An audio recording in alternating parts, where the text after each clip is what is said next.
गए हवाई सफर पे। फिलहाल बहुत शुक्रिया आपका अजय इन तमाम जानकारियों के लिए।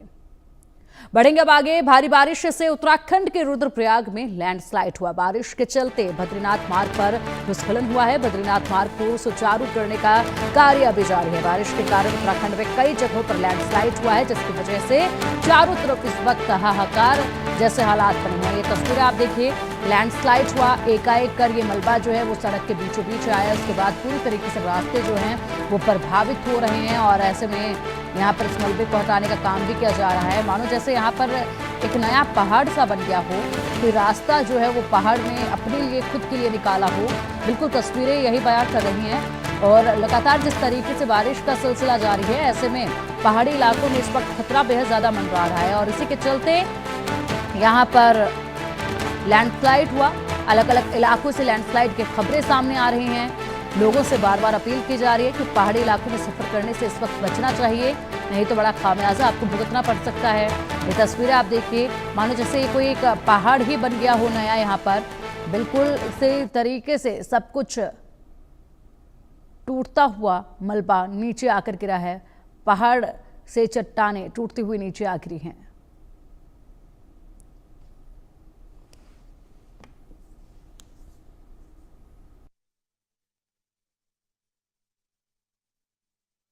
केंद्रीय स्तर पर भी बनाई जानी चाहिए, क्योंकि ये बहुत बड़ा यहाँ के जो पूर्व मुख्यमंत्री नेता प्रतिपक्ष जयराम ठाकुर जी यहाँ से रहे, उन्होंने आज दिन तक और अपने मुख्यमंत्री काल में भी जो यहाँ विकास किया वो सारा धराशायी हो गया। वो सब विकास जो 40 साल लगभग 50 साल पीछे जो है ये क्षेत्र पूरा चला गया। ये बहुत ही खूबसूरत प्रकृति की दृष्टि से यहाँ पर अगर बात करें तो हिमाचल का एक सराज यूं ही सराज नहीं कहा जाता। यहाँ पे प्राकृतिक सुंदरती कभी अंदाजा नहीं था।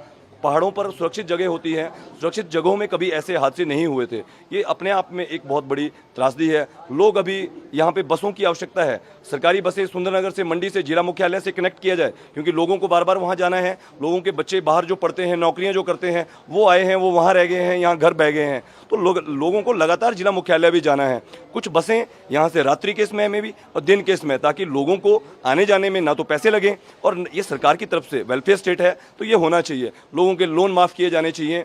लोगों के बहुत से लोगों के लोन हैं, और लोगों को कैसे कॉलोनी कहाँ बनाई जाएंगी, कितनी कॉलोनियाँ बनाई जाएंगी, लोग इंतजार कर रहे हैं सरकार के। एक ऐसा कोई राज्य स्तरीय कमेटियाँ कैसे बनेंगी, कितने दिनों तक ऐसे ही लोग जो है भोजन उनको जो है प्रोवाइड जो है भेजा जाएगा। और चलिए अब इसी पर अधिक अपडेट के लिए हमारे सहयोगी सचिन कुमार का रुख करेंगे। सचिन, इस वक्त बेहद बुरा हाल नजर आ रहा है पहाड़ी इलाकों में। बारिश का सिलसिला लगातार जारी है और लैंडस्लाइड की खबरें भी लगातार सामने आ रही हैं, क्या अपडेट है? देखिए पिंकी, जिस तरीके से जो बारिश का प्रभाव कहीं ना कहीं राज्य में कहीं ना कहीं देखने को मिल रहा है। जहां तक बात करी जाए उत्तराखंड की, अगर बात करी जाए तो उत्तराखंड में करीबन अभी 87 से ज्यादा यानी 87 से ज्यादा सड़कें भी बंद है। रीजन कारण ये है कि जिस तरीके से लगातार बारिश देखने को मिल रही है, बारिश से कहीं ना कहीं लैंड जो स्लाइडिंग है, यानी चट्टान टूट के नीचे सड़कों पर आ जा रही है। कहीं ना कहीं हम रुद्रप्रयाग की बात करें या चमोली की बात करी जाए, जो नेशनल हाईवे है वहां पर लगातार सड़कें बंद है, लेकिन बीआरओ के द्वारा इनको खोलने का काम किया जा रहा है। वहीं अगर दूसरे अपडेट में आपको बताना चाहूंगा, क्योंकि आज जिस तरीके से आज 10 जुलाई है, तो कहीं ना कहीं आज स्कूल यानी 1 से लेकर 12 तक की सभी कक्षाएं बंद कर दी गई है। यानी जो जिले हैं, 13 जिले यहाँ पर उत्तराखंड में है, तो उसका प्रभाव बारिश का कहीं ना कहीं देखने को मिलेगा। भारी बारिश भी आज भी यहाँ पर, हम देहरादून की बात करते हैं तो देहरादून में भी इस वक्त की बात करी जाए तो इस समय बारिश बंद है। यानी हम कल बीती रात की बात करी जाए तो लगातार यहाँ पर बारिश देखने को मिल रही थी, लेकिन कहीं ना कहीं जो व्यक्ति है या मनुष्य है, उनके जीवन पर बारिश का कहीं ना कहीं प्रभाव पड़ा है। लेकिन जहां तक भौगोलिक स्थिति की बात करी जाए, जिस तरीके से पहाड़ों की हम बात करें, जिस तरीके से हिमाचल की बात करी जाए या हम उत्तराखंड की बात करें, तो कहीं ना कहीं एक भूस्खलन का या भौगोलिक परिस्थितियां वो बिगड़ रही है। कहने का मतलब ये है मेरा, जो मैं आपको तब से बताना चाहूंगा कि आज हम 35-40 साल पहले की अगर बात करें, इस तरीके की जो चीजें होती थी, यानी आपदाएं आती थी, लेकिन इस प्रकार से आपदाएं नहीं आती थी। कहीं ना कहीं क्योंकि डेवलपमेंट भी किया जा रहा है, डेवलपमेंट भी होना बहुत जरूरी है, लेकिन हमारे पास रोड मैप क्या है, हमारे पास तैयारी क्या है, सरकार के पास तैयारी क्या है। जिस तरीके से क्योंकि चारधाम यात्रा यहाँ पर चल रही है, चारधाम यात्रा भी एक चुनौती है, तो वहीं सरकार की अगर बात करें, सरकार ने फरमान जारी कर रखा है। आपदा प्रबंधन विभाग को लगातार फीडबैक ले रहा है कि जगह जगह रास्ते बंद उनको खोलने का काम किया जाए।